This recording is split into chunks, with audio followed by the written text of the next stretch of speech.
Today on Sekulow, did Ron DeSantis break the internet, or did the internet break him? Today we discuss his campaign launch on Twitter and Fox News. We'll talk about that and more today on Sekulow. Keeping you informed and engaged, now more than ever. This is Sekulow. We want to hear from you. Share and post your comments or call 1-800-684-3110. And now your host, Jordan Sekulow. All right, folks, today we're going to launch the broadcast. Well, launch is an interesting term to use. When Ron DeSantis tried to launch a very new way of launching a presidential campaign that kind of crashed and burned on Twitter, trying to use a technology that existed on Twitter, but certainly not for as many people as were interested in tuning in.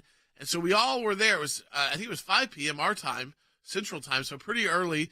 I was getting ready to go to a retirement reception for one of our friends, so I had my phone out while I was getting ready to go and kept trying to click through, and I kept getting booted out, and finally I just couldn't get through. So I had no idea what went on there. I said, okay, I'll record Trey Gowdy and the interview, and I'll figure out what happened there. But Logan, just to start there, it gave a lot of ammunition to the Trump team to do what they are best at. I mean, Dan Scavino, I love Dan, and I would want Dan on my team in any place, and any time I was running for office or anything really, because immediately they put out the meme of the rocket. First of all, they used the Ron DeSantis logo as the old Jeb logo, and the rocket crashing. I don't know if we have it for people. Yeah, we do. We can play it. Certainly, yeah, that was the immediate response, which, by the way, got probably the biggest laughs from my children of anything, because I watched it with my kids, because I was actually excited for them to see a candidate running. This is kind of the first time they've been old enough to probably understand the primary process. Yeah. So we all sat around to watch it. I mean, I was going to watch the Fox one with them. I actually I was one of those few people that got into the platform on Twitter, into Spaces. I think partially because I got on very early. I got on probably 15 minutes, 20 minutes early, when there was only about 45,000 people in. By the time it launched, there was about 800,000 people in. That obviously did not get off the ground, if you want to say. They had to end it. And I think we actually have you could play a bit from it if you want to. Yeah, because a lot of people didn't get to hear anything. Just play like a second of it, right on Byte 7. Let's hear that. Now it's quiet. We want to welcome you to this historic Twitter Spaces event, and more broadly, a first in the history of social media. Tonight, I'm pleased to introduce two individuals who've done more to loosen the grip. Yeah, and stuff just started. That was the bad narrator. from there. It just starts clicking off. He eventually did get to give about. Yeah, so they eventually relaunched. They explained the glitch. We could kind of go over that next segments if you want. And they did about an hour, I think, of content. And it was similar to what he did on Fox. Ended up having about 350,000 people watching live or listening live. Yeah. And then later on, it's accumulated over 5 million, I think, people that have now Have they cleaned it up? Well, they restarted it completely. When they relaunched it, it worked flawlessly. Okay. But it was definitely a bad initial launch, as we said. And even the fact that he called it like preparing for launch, apparently what happened was too many people got notifications that Elon Musk was going live. Got it. And when they all logged in, because it didn't say live with Ron DeSantis, it just said preparing for launch initially. So a lot of people tuned in going, what's happening? It crashed the servers.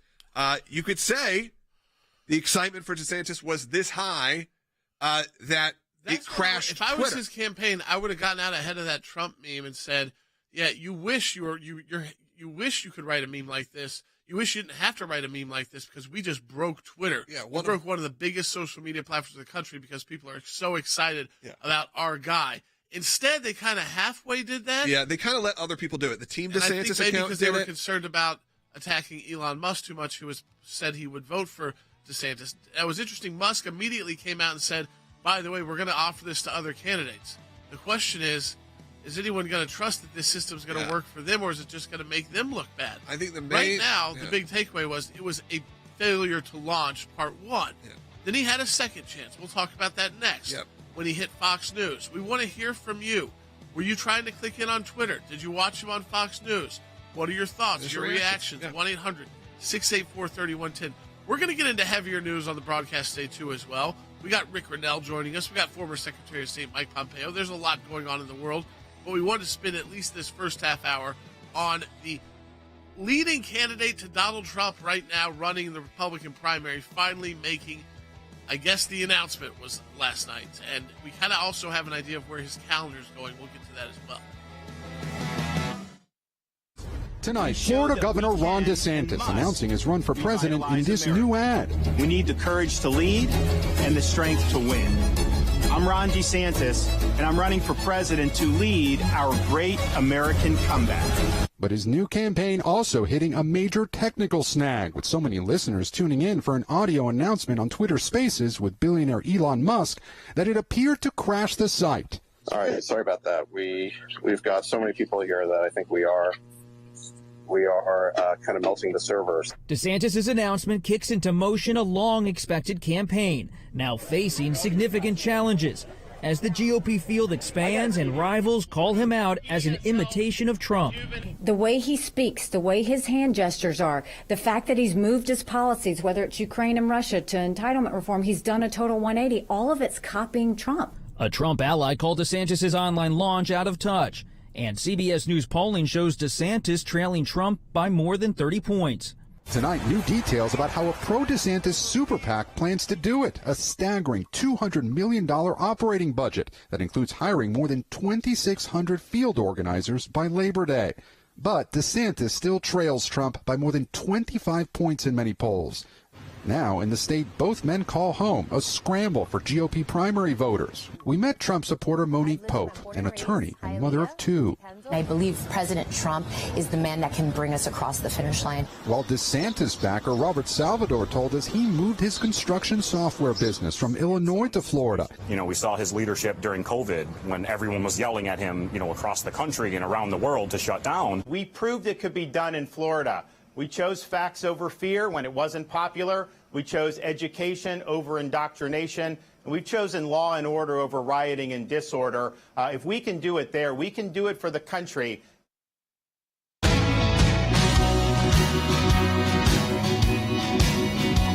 welcome back to Sekulow. So we're taking your calls on this. It's 1-800-684-3110. Listen, polls are not going to remember all of this. There's going to be a lot that happens along this campaign.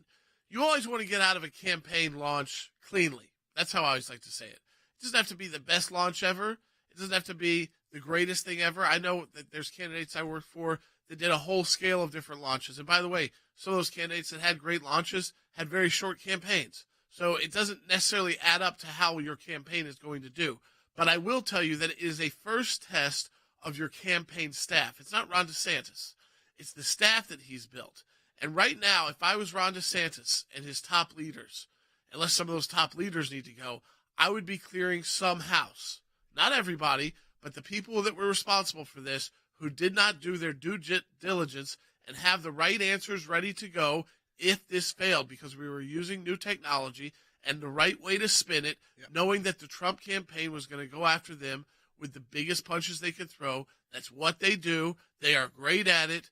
Kudos to them. They can take a narrative like this and actually end up controlling so much of the night. Yeah, absolutely. I watched a lot of it. And look, I'm someone who is a bit more on the idea of being a little more open-minded this time. I want to see who is running. I want to hear from everybody. I'm excited about having real debates. My biggest takeaway, honestly, wasn't the glitch. I thought the glitch was horrible. It was a bad start. For older people, but you could have trying it. Yeah, I think it was a lot of people who didn't understand Twitter Spaces. Yeah. I don't think most of anyone in this room had heard about it. I knew about it because I'm I use it all the time. I listen to things. But I know about Twitter Spaces. I've been involved in listening. I've engaged in some of them. My actual biggest takeaway negative for this, and look, I'm someone who, I'm a property owner in the state of Florida. I've seen some of the really good stuff that DeSantis has done. I want him to at least have a opportunity to make a good case for why he should be president of the United States. And I still think over Joe Biden, no question. Oh, yeah. But my big problem was I thought when going on with Elon and even going on with Gowdy, that the idea was don't do a campaign speech.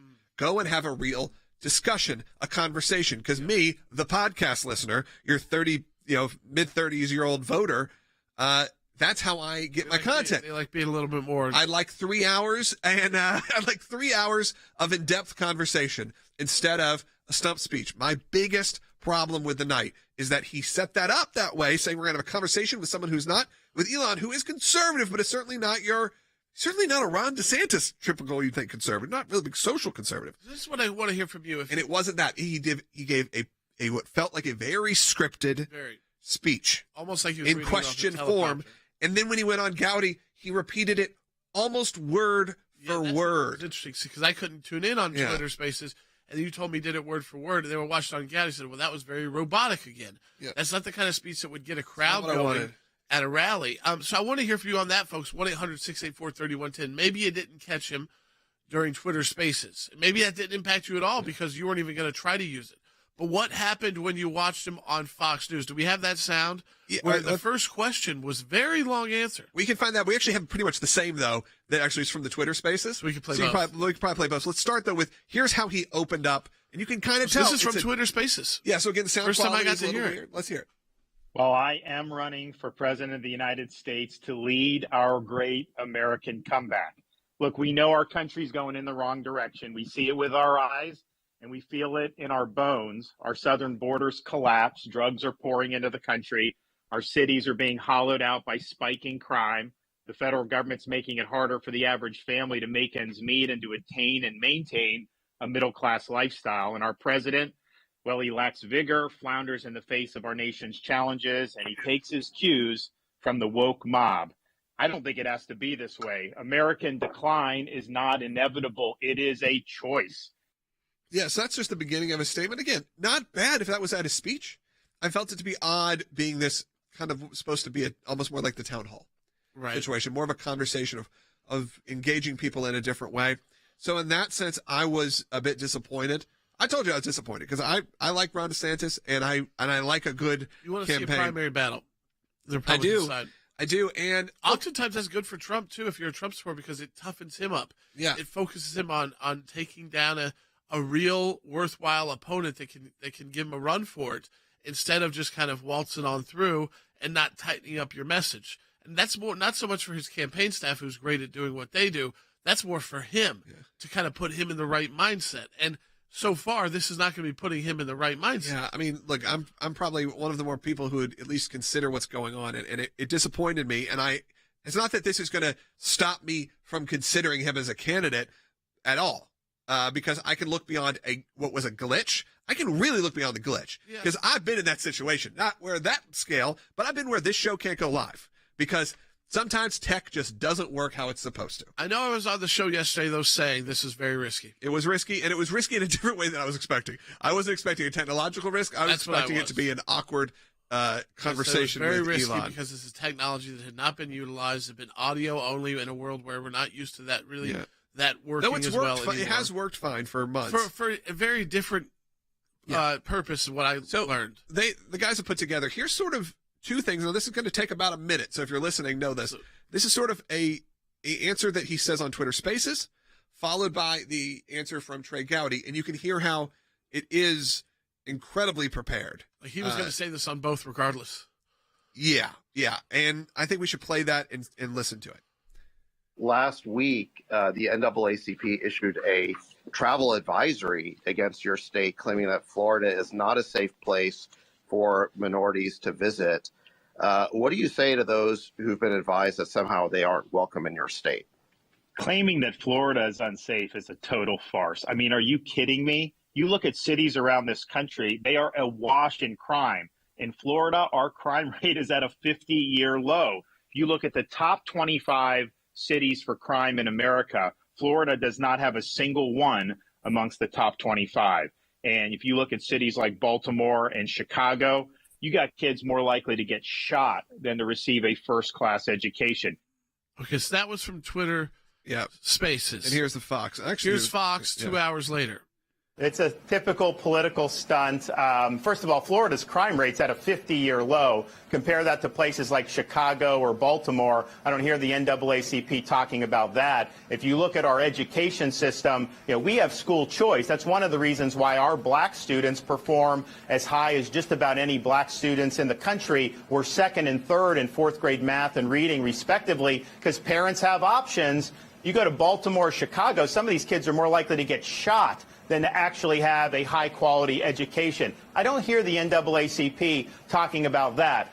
It is fine to have a message, prepared messages. Completely fine. It is fully expected in politics.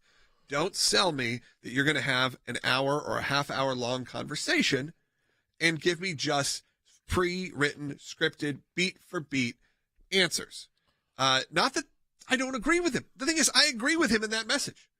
I agree with him on a lot of the things he said. Actually, I doubt there's very few things probably in his Twitter spaces or that he did on Fox that I would sit there and go, no, you're completely wrong.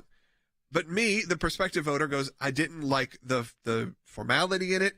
It was a little less casual. And also, to give something to Donald Trump, look, I didn't love a lot of the social media stuff they did, even if you thought it was funny. It wasn't for me.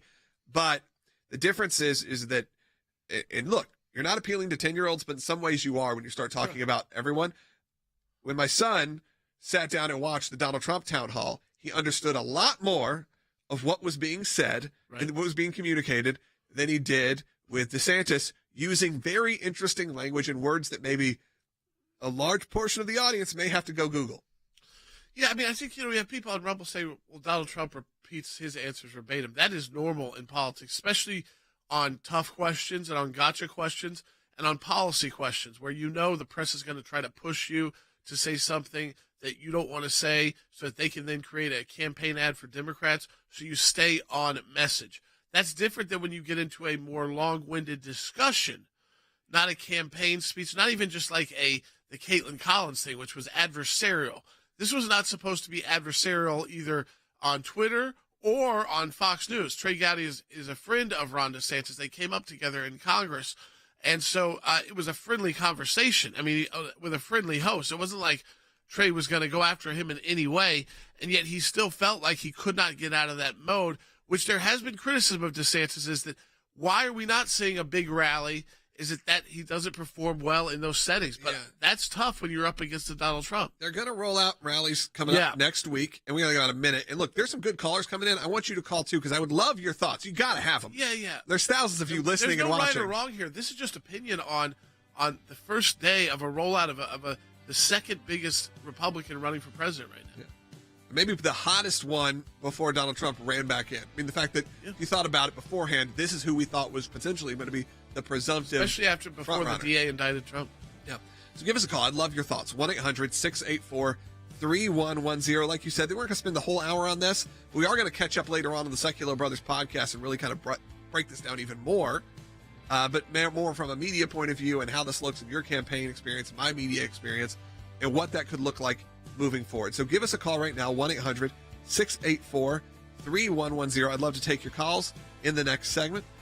Check out the work of the ACLJ. Go to aclj.org for more information on that. And we will continue this discussion here coming up in just a moment. So stay tuned. We'll be back in just about a minute.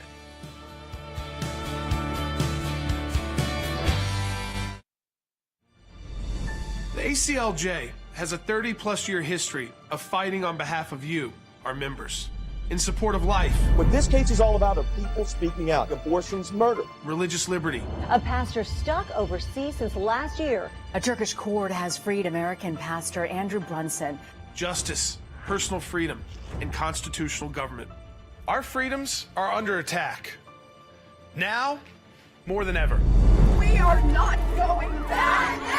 Abortion is okay. Yet another week of violence. The radical left has hijacked the media, our public schools, and 2 branches of government. They use their power and influence to push deeply un-American causes that threaten to destroy our country. Abortion on demand, socialism, inflation, cancel culture. Weakness in the face of our adversaries. This is the future the left would create for America. You have released the whirlwind, and you will pay the price. We have to step up and stop this madness. We owe it to our kids and grandkids to defend the things that make this country great. The ACLJ has always answered the call, but there's more to be done. We are announcing the launch of ACLJ Action, a 501c4 advocacy organization that will extend your reach beyond the courtroom. As our sister organization, ACLJ Action will engage new people and new expertise to effectively advocate for our shared values and priorities. This new effort will focus not just on using the law to defend your rights, but on stopping the left's march towards socialism. It's time to take the gloves off and uphold American values. Go to acljaction.org to learn more.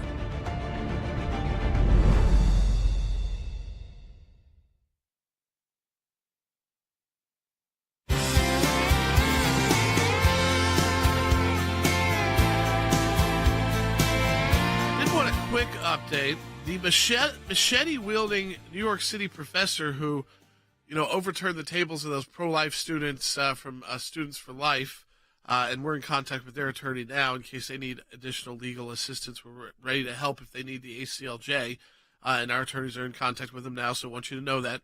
That machete-wielding in New York City professor who ultimately got fired from Hunter College after putting a machete to the neck of a New York Post reporter who went to their home, which reporters are allowed to do, and you're allowed to just say, leave. You don't have to open your door. She did, and put a machete on his neck.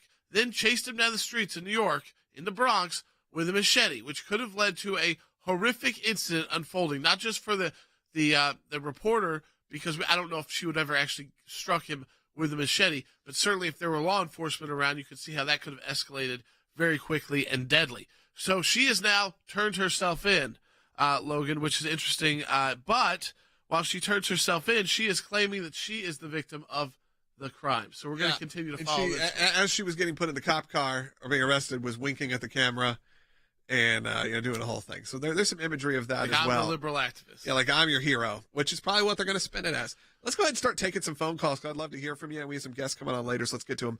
1-800-684-3110. Got a couple lines open, and we'd love to get your thoughts. Let's start with Anthony, who is calling from Pennsylvania, on line one, with actually an interesting comment I'd like to respond to.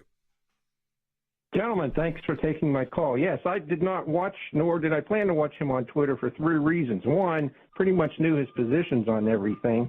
And two, if he said anything new or exciting or earth-shattering, I would have heard you or another talk show play the highlights.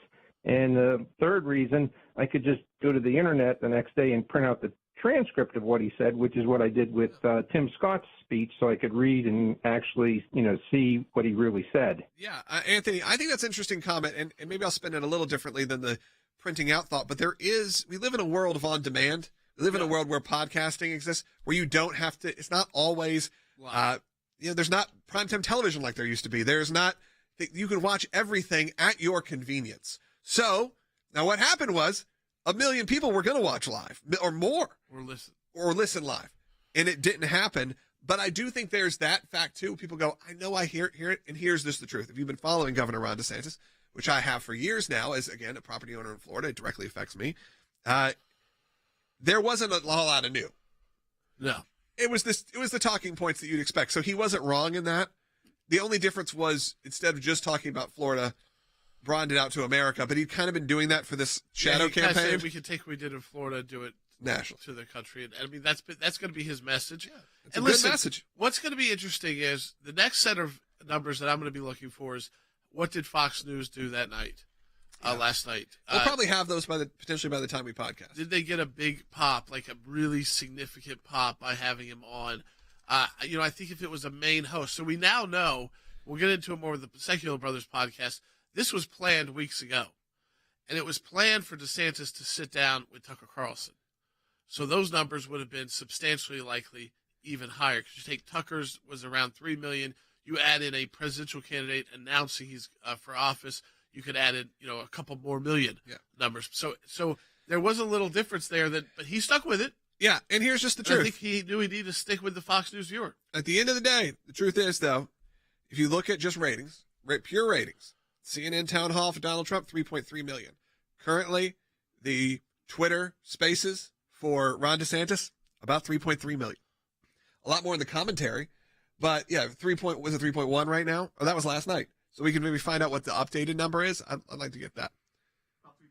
3.2 million. So almost exactly, let's say, that watched the CNN town hall with Donald Trump, almost the exact number, which prior to the people that are currently still engaged, found the Ron DeSantis spaces. That is a pretty remarkable number for a platform that doesn't, like you said, for a product that doesn't make any sense. That's how it needs to be described better.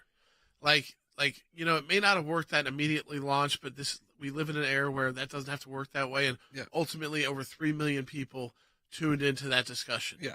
And that was just as many people as tuned into the town hall. The town hall of President Trump. And by the way, we don't even have the numbers yet because we did double events in one day. What if we got huge numbers from Fox News, and so we have double the amount of numbers? And there's a way to spin it. I hope his team. This is because I agree with Logan. I think a good primary. I'm more on the Trump side. Logan is not as. I'm on no one's side. Right, And I would say like that everybody. I vote for all of them before I'd vote for Biden. Donald Trump. And I'd say my number 2 would probably be Tim Scott. I like him a lot. Is that I know that Donald Trump needs focus. He needs a good enemy to fight, and it gets him ready for battle if he does get the nomination against Biden. It gets him trained. DeSantis was the best hope to get him into the fisticuffs, if you will. What I like is primetime television. I like, something. I like event politics. It's like I like the debates. I like the buildup. I like a year of having fun. My wife hates it because I turned it on last night. She was like, "Oh, it starts. This is it," and I can't shut it off once it's on. Yeah, and she'll go into the other room, just like I will for some of her programming as well. But this is where I actually like politics. I'm not a huge fan of the system, but I do like the media side of it. I find it very interesting. So, I mean, I love the RFK thing. I thought that was such an interesting move that was happening. By the way, he also announced his candidacy on Twitter Spaces. A lot of people aren't talking about that. That was months ago now, obviously to a little less fanfare, but still pretty impressive. Let's go to Lana, who's actually calling from the state of Alabama. You're on the air. Hey, Lana. Hi. In regard to the numbers being a little lower for DeSantis than expected, now that especially Trump is, made known he's running as well, I understand that. I felt DeSantis was my man. I liked what he was doing. The momentum and the feel was similar. The ideas as Trump. But when he stepped back in, I mean, he's been thrown in the pen. He survived that scuffle. I mean, he really did. He had positive momentum. He had wonderful things accomplished. I liked everything about the economy, everything about the United States better. So, I mean, yeah, and now so I'm going with Trump. I mean, he's seasoned. DeSantis, would have to feel his way around. He would have to get those bruises and all that. So I just feel it's probably just like a normal. That's kind of where I am, and I wasn't there immediately. But when the stuff came out about the CIA recruiting the letter for the 51 agents on the Hunter Biden laptop, I realized, it would be great if we can get Donald Trump, the House, the Senate, and the White House, even if it's just 4 more years, to do the job that he'd be willing to do. And I don't know if the others would be willing to take the bruises, take the investigations. Lord knows he is willing to do it, to fully drain the swamp, which could save our country so that we do not have to constantly question the integrity of our elections or the integrity of our FBI. Yes, we should always have oversight, but you know what I mean? We should be more careful about human error than we are widespread political influence in our justice system. Yeah, I think that's probably right. My concern is that it's already getting really out of hand really quickly. I actually thought that some of the responses, and we'll talk about this coming up in the next segment, and then we got to move on to some other things. Some of the responses from the Trump campaign, as funny and comedic as they were, I think they're starting a path that I'm not comfortable with. And that is honestly the use of AI. That is something that I am deeply concerned about. I love technology moving forward. I think AI, I've said, is the biggest technological advance since really the internet. We'll talk about Sekulow Brothers, what we were talking about. How quick do you think AI created that? Oh, minutes. Minutes. Because this interesting thing on this, it was interesting when you looked on Twitter Spaces. My wife looked at it, she's like, these are like all these people that we see that we work with, and we're all like grouped together. Yeah, I love that you can see who's watching, or who's listening, because it makes you go, "Oh, he had every major influencer listening." Yeah, and it was interesting to see that, and it was interesting how Trump they turned it into kind of an SNL style, sketch. But I'm more concerned on the much broader impact of what AI can do, and it's wild. In the fact that you can have a Ron DeSantis using extreme profanity that is completely fictional. Right. All right, we'll be back with more second half hour coming up. In my time in service, both as the CI director and as Secretary of State, I watched the good work that the ACLJ was doing here in the States and all across the world. The ACLJ's work at the UN overseas is incredibly important. We have on our team policy experts. They're all engaged in foreign policy issues. We actually try to go in and do something positive and actually affect change. We had a series of cases primarily dealing with religious liberty. Nations that had more religious freedom had better democracies. We've taken the First Amendment, and that has been our cornerstone. It's to defend the rights of people of faith. We not only hold our government accountable, but we hold other governments accountable. You have to actually be committed to fighting it out, or else you'll never win. Your support of the ACLJ enables us to do all of this. Go to aclj.org today. That's aclj.org. Keeping you informed and engaged. Now more than ever. This is Sekulow. And now your host, Jordan Sekulow. We're going to have a lot of exciting things to announce over the coming year and really 18 months. And some of the issues we're going to be engaging in and more of the economic issues that we definitely talk about. We definitely do file in, but we don't always make a priority at the ACLJ on our homepage. We certainly do on our broadcast because it's important news. We bring in Harry Hutchinson and policy team like that. But there's this case out to the U.S. Supreme Court on the EPA that's just very important. It's a 9-0 decision against the Biden EPA. It involved a couple in their home along a U.S. waterway. The EPA was trying to find them and get rid of their home. And again, a 9-0 opinion. We'll talk to Mike Pompeo a little about that. But I think that there's this pushback against this over-regulatory state, which is the United States of America, and these issues where we've put, again, maybe the environment too much on a pedestal and not enough about like getting Americans good opportunities. There's a balance there. I want clean air.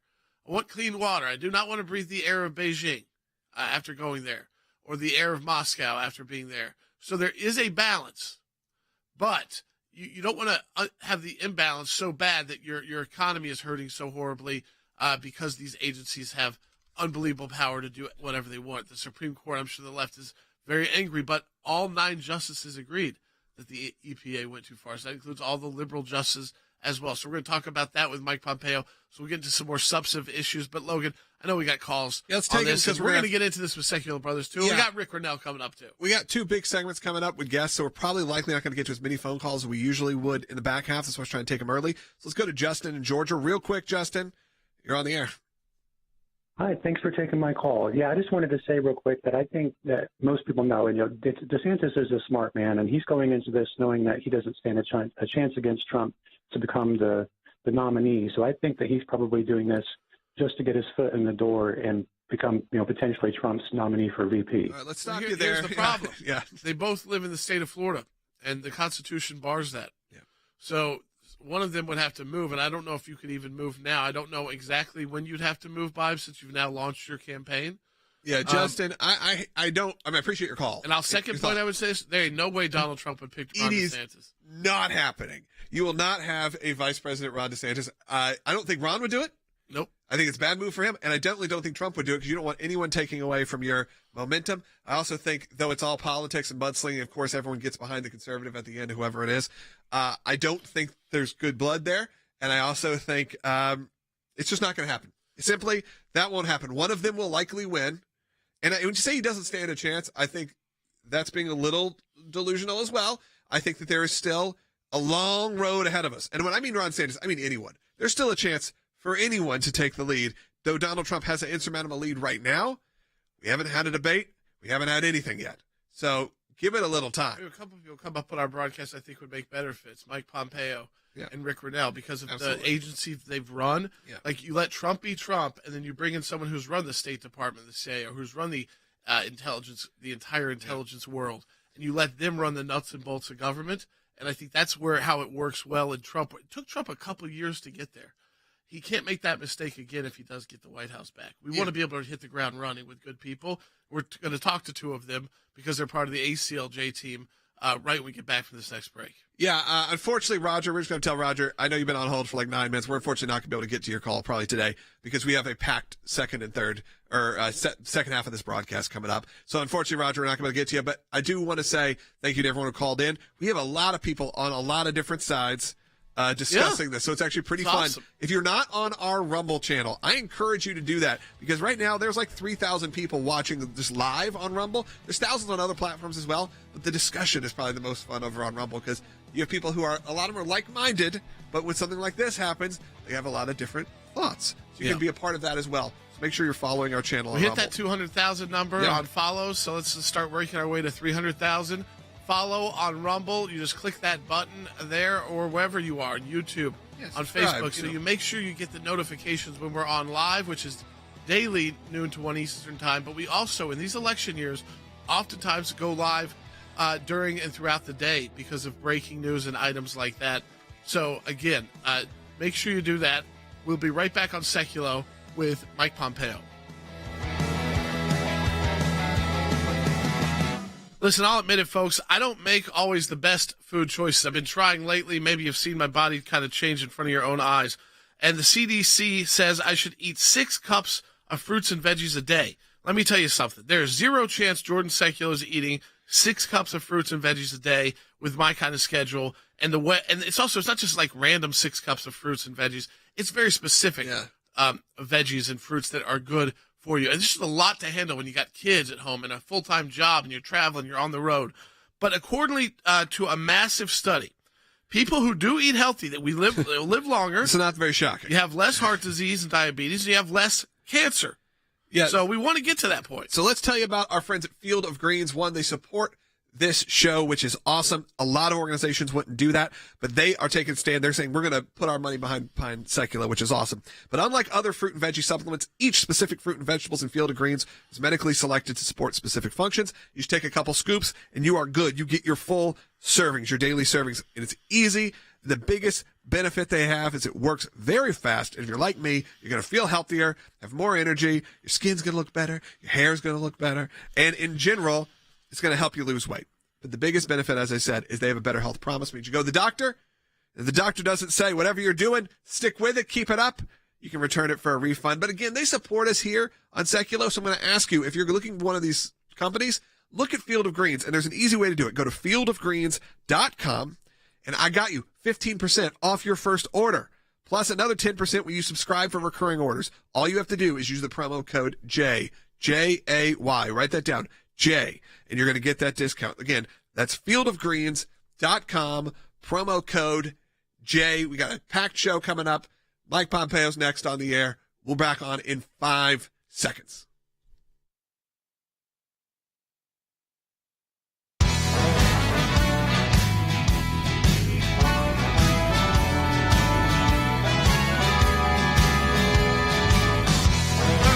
Sekulow, our senior counsel for global affairs, Mike Pompeo, is joining us, former Secretary of State and CIA director, and he's got a new post up. And I always want to remind people, he's also writing exclusive content for us at ACLJ.org, and a new post up called "New Emails Show the Biden Team was more focused on promoting woke agenda than addressing the murder of countless Christians in Nigeria." And so, Secretary Pompeo, you have this piece up at ACLJ, breaking some news out of a FOIA we sent to the State Department on their decision to take Nigeria off the countries of particular concern list, which you had placed Nigeria on. As a background, just remind people and our listeners why you did take that step as Secretary of State to designate Nigeria as a country of particular concern. Well, thanks. Yeah. By the way, the ACLJ did amazing work with this FOIA request. They did really good stuff that highlighted a few central facts which underpin the work that I did as Secretary of State. We knew, and we know to this day, that the government in Nigeria is permitting Christians to be killed, to be persecuted inside of Nigeria. Some 90% of persecuted Christians killed in the last months have been in that particular place. We often think about China. We think about northern Iraq. We think about places which have been really troubled for Christians. Nigeria is really at the center of that so much today.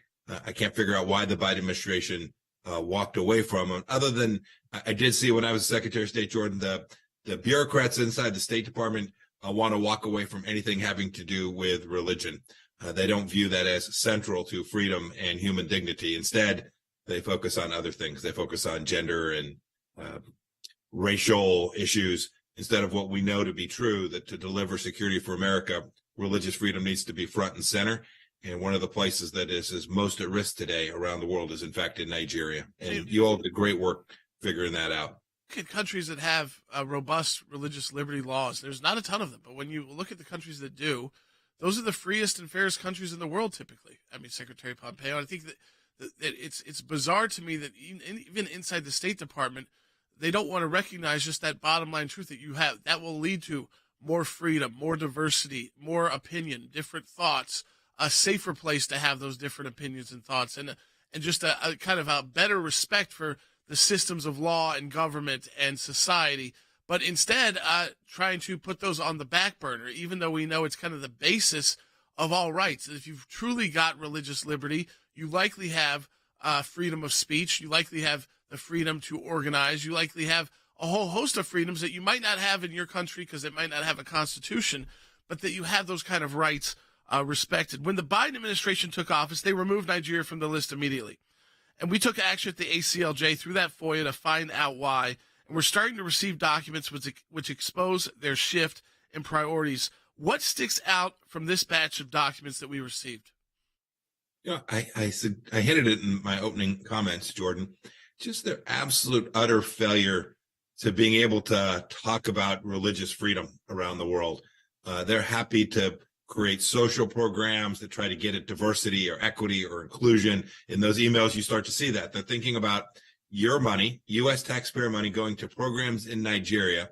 And rather than in protecting Christians or protecting people of every faith, it's about, can we voice some diversity program? Can we do some woke project to make their nation better? And Jordan, you hit on it importantly. This matters to me as someone who's a Christian, who's a person of faith. I want everyone to be able to practice their faith, but it mattered to me as Secretary of State as well, from a security perspective. Freer nations that protect basic human rights and basic human dignity, are much less likely to be in a place that causes our country to have to go to take real risks to our kids, our soldiers, our sailors, our airmen and Marines. There is a direct line between nations with more religious tolerance and basic security for the United States of America. And the State Department, in the emails you're uncovering, clearly doesn't want to talk about it, doesn't want to think about it, wants to make sure that we are flying rainbow flags instead of protecting the human dignity to which each of us is entitled as a result of our having been made by our Creator. Again, when you have that religious liberty in a country, that's likely going to be a country that's friendly to the United States. It's likely going to be a country that's not invading other countries and wars of aggression. And if there is a war of aggression, it's likely going to be a country that joins your side. And it doesn't have to mean we share the exact same faith, but that we respect faith to an extent that we respect the individual rights of people. It's kind of the core of the natural law system that our entire system of law is based on. Open Doors is a great organization that reports on Christian persecution. A report that last year that 90% of Christians murdered for their faith were killed in Nigeria, which is a country where about half the population is Christian. It's a huge country, but half the population is Christian. Leading up to the decision to remove Nigeria from the CPC, the State Department was considering funding a documentary meant to penetrate and analyze the complex and rather phony religious charade that has come to define a large part of Nigerian society. So what does that tell you about the administration's priorities? Jordan, that's worse than just ignoring it. That's actual hostility to people of faith. And I saw this in the debates when I had a great colleague, Sam Brownback, who was our head of religious freedom, ambassador for religious freedom of the State Department. As Ambassador Brownback and I were working on this project, trying to take all the facts on board, you could watch State Department officials deeply uncomfortable talking about faith. They wanted to describe this conflict to rural, urban. They wanted to describe it as tribal conflict. In fact, the folks being killed are Christians, and they are being killed because of their faith. And it was unambiguous about that. And so we wanted to identify that. The State Department's designation as a country of particular concern is simply a statement saying you must do better. Our expectation is that you will do better, be more tolerant of religious faith, and then begins to impose burdens on them if they don't get it right. It's so unfortunate. My guess is that the risk to Christians has only increased and will only continue to increase because of the State Department's decision to remove them from this list. And the fact that the ACLJ has now uncovered documents shining a light on what the State Department did in the face of the cold, hard reality of religious intolerance in Nigeria is a really important undertaking, and the ACLJ did glorious work there. The piece is by Secretary Pompeo, and he writes exclusive content for the ACLJ. This piece is Pompeo. New emails show Biden team more focused on promoting woke agenda than addressing murder of countless Christians in Nigeria. It gets me to my next question, which is that domestically how this impacts us. When the administration actively decides to promote this woke agenda globally, instead of keeping policies in place to end persecution, like before you can even get to these conversations about woke policies, you got to end the basics like killing people because of their religious faith. But then how does that then impact us here at home? Goodness, in so many ways, one of which we've talked about.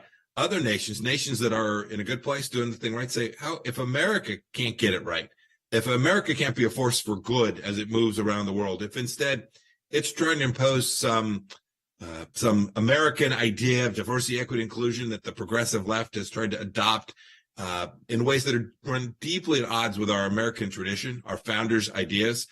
It diminishes our place in the world. It diminishes American leadership when our diplomats are out focused exclusively on climate change and gender identity issues and racial equality issues. And instead of on the things that actually are fundamental to human dignity, it undermines our role, our capacity to lead in the world, Jordan. And that's a more dangerous place for every single American. It impacts all of us. I wanted to turn to one issue which I think is near and dear to so many Americans. That's government overreach as well inside our own country. It's breaking news out of the Supreme Court today in a 9-0 decision. We don't always see a lot of those, especially with this court, and especially when it comes to the EPA, Environmental Protection Agency. But we have what's in place, an EPA policy that is called basically Waters of the United States. And the EPA tried to allege that these individuals' land, they built a home near a ditch that fed into a creek, which fed into Priest Lake, a navigable interstate lake. And the EPA wanted to have them ban them from living at that home and ordered them to pay a $40,000 per day fine. And what the Supreme Court was able to do is go back and say, no, you have gone way too far in defining waterways of the United States when you're defining a ditch that feeds into a creek, which then feeds into a lake. And so this pushback again in a 9-0 decision gives me some hope that the wokeness hasn't made its way all the way to the U.S. Supreme Court. Oh, my goodness, Jordan. This is actually wonderful. I worked on this issue 10 years ago when I was a member of Congress. The Waters of the U.S. rule has been controversial. The Obama administration wanted to put it through. The Biden administration finally did. Here's what's great. Think about how nutty this had to be for 9 justices to all agree this is nutty and unlawful and indecent and a government overreach. Justice Sotomayor, Justice Kagan, these folks are not ones that are inclined to rule against Biden administration government overreach. They use every technique they can to reshape the rules in a way that asserts a progressive agenda, and they didn't here. So think about how bad this rule was. Second thing is, I've now had a chance to read just the front end of the rule. I think this bodes well for those of us who believe in requiring Congress to actually pass laws and actually direct what it is that the government can do instead of these big ambiguous rules that allow progressive presidents to run amok and regulate our lives in ways that are inappropriate and inconsistent with the Constitution. So this matters for farmers. This matters for every property owner. This matters because now the waters of the U.S. will actually be waters, not some creek or some underwater ground. And a new report is putting the spotlight on China-linked hacking groups. According to the report, 39 industries on nearly every continent were targeted by those groups in 2022, about a quarter of that aimed at North America. Raising the alarm, Microsoft says critical infrastructure in the U.S. has been breached by state-sponsored Chinese hackers, with the goal of disrupting the country's communications in Asia in the event of a regional crisis. The extent of the breach is not yet clear, but the U.S. National Security Agency has joined forces with Canada, New Zealand, Australia, and the U.K. to investigate the infiltrations. Microsoft stated that countering this attack would be a very difficult task. The tech giant said the group, dubbed Volt Typhoon, has been operating since mid-2021. And they've been able to infiltrate organizations by exploiting vulnerabilities in a popular cybersecurity platform called FortiGuard. In this campaign, the affected organisations span the communications, manufacturing, utility, transportation, construction, maritime, government, information technology and education sectors. One of the issues is, even though the United States is constantly trying to improve its cybersecurity and corporations are spending a lot of money trying to shore up their networks, it's almost impossible to stop an intelligence agency, which often is the case with China, from breaking into a network when they really want to do it. I mean, it's really hard to ask a private corporation to defend against some of the best hackers in the world. And so inevitably, the Chinese almost always get in, and there are two kinds of companies, many experts say, companies that have been hacked by China and companies that don't know they've been hacked by China. The U.S. National Security Agency, along with the other members of the Five Eyes intelligence network, Australia, Canada, New Zealand, and the UK, released a report warning that Chinese hacking was likely occurring globally.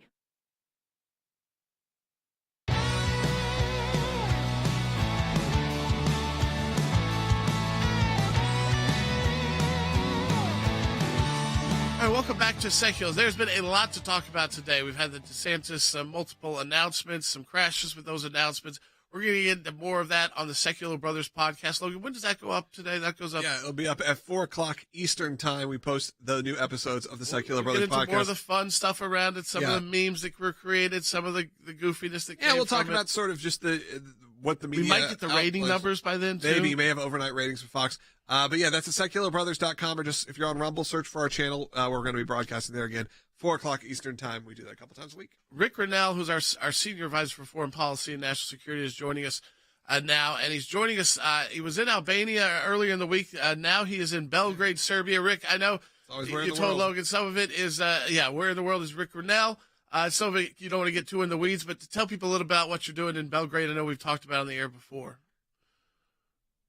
Yeah, well, now that I'm in the private sector, I'm taking all of my advice that I was dishing out as the presidential envoy for Kosovo and Serbia. That advice in multiple agreements was that the private sector needs to get involved and help develop some of the institutions and projects in the Balkans that need a little push so that we can create some peace. I firmly believe that this region benefits from Western-style companies, capitalists that come in and share exactly what they do. So we're trying to bring some investment into the Balkans, a place that I care very deeply about. I want to go to this story. It's in CNBC. It's Microsoft actually warning the U.S. that Chinese state-sponsored hackers have compromised critical U.S. cyber infrastructure across numerous industries. But here's the kicker. With a focus on gathering intelligence, it's called Volt Typhoon, and the organization is apparently focused on not so much working to disrupt critical communication inside the U.S., but between the U.S. and Asia. Rick, to me, if I read between the lines there, I think that if you were a Chinese hacking group thinking that your country may be on a build-up towards an invasion of a place like Taiwan, you would want to make it more difficult for those actors to be able to communicate safely. Yeah, I think you're exactly right. What we always have to be careful of with the Chinese is that they are very aggressive on the intelligence gathering and spying front. We in the Trump administration saw it firsthand. We pushed back hard. It was one of the reasons why I think Donald Trump was really disappointed with European leaders, because they would talk a big game about seeing how China was gathering intel against the West, and yet they would continue to do economic development with it. I mean, the country of Germany has so many cars that are being sold throughout China that they're really hesitant to be tough on China. And we've got to be able to change that. I think the reality is we know that the Chinese are secretive, communist, and always looking to interrupt the growth of the West. And so we need to be clear-eyed about that. I do think I'm encouraged that both sides of the aisle, Republicans and Democrats in Congress, have recognized that we got to bring the supply chain home, that we have to be very careful with what China is doing to our local politicians. When I was DNI, the local politicians, mayors, city council members, they were being targeted by the Chinese, and many of them didn't realize it. And so we in the Trump administration were doing what we call defensive briefings, and it would literally be briefings for individuals who didn't know that they were in some sort of the crosshairs of Chinese spies. Yeah, Rick, I think it's pretty interesting. There's a lot of comments coming in about the spy balloon from a few months back. And what's interesting is sort of the coverage of that going, yes, of course, when there was something physical floating through the sky, we can all point to it and go, that's a big problem if China is sending these over. We need to figure out what to do with this situation. However, the coverage of maybe what is likely a bigger deal in sense of your digital space and what happens with these hacks kind of becomes ignored. And I think Americans have to get a little more used to dealing with a little less physical and a little more digital in that world. Well, look, we've been warning for a while that software applications like TikTok, for instance, which seems very innocent, is allowing China to collect data. It's allowing communist China to understand your IP address and your behavior. And so we need to be very careful and clear-eyed of what we're giving up to the Chinese, sometimes unwittingly, but we are, and we need to be able to have a cyber crisis center that can immediately notify individuals or governments when they're being hacked. We've got to stay ahead of this. And what we absolutely have learned is that it's an ongoing 24/7 process. You can't just successfully get one type of digital application and think you're done. It is constant and a constant digital war against the Chinese. Rick, I wanted to turn to this as well. A senior FBI official actually stunned GOP members of Congress on Tuesday when they were testifying under oath that she had not read or even been briefed on the Durham report. Jill Murphy, she is the FBI Deputy Assistant Director of Counterintelligence, said during a hearing that she has, quote, not had time to read the report that was released early last week, though she does intend to get to it at some point. This kind of, again, dismissal by career officials at the FBI, which, Rick, again, if they are supposed to be taking their politics out of it, they should be devouring any information like this so that the problems Durham outlined never happens again inside, specifically an agency she oversees that would deal with that kind of work like counterintelligence. Yeah, let's put this in very clear perspective. The Durham report says that the leadership at the FBI manipulated, lied, and spied upon their political enemies. And we have a member of the leadership of the FBI saying, oh, I haven't read it. This couldn't have been more dismissive. It's offensive. They are not taking it seriously, which is why the FBI put out a statement saying, oh, yeah, we saw those problems and they've already been fixed. Thank you very much. They're not taking it seriously. And I do blame the media, because when the media can focus in on a problem and highlight it where a Democrat administration is messing up, then they get embarrassed and they will move to fix it. But they haven't felt that pressure from the media at all. Washington, D.C. is literally a system that's pushing for Joe Biden and the Democrats, and it's got to stop. It's going to ruin our country. Rick, we got a minute left. It even got worse in the hearing.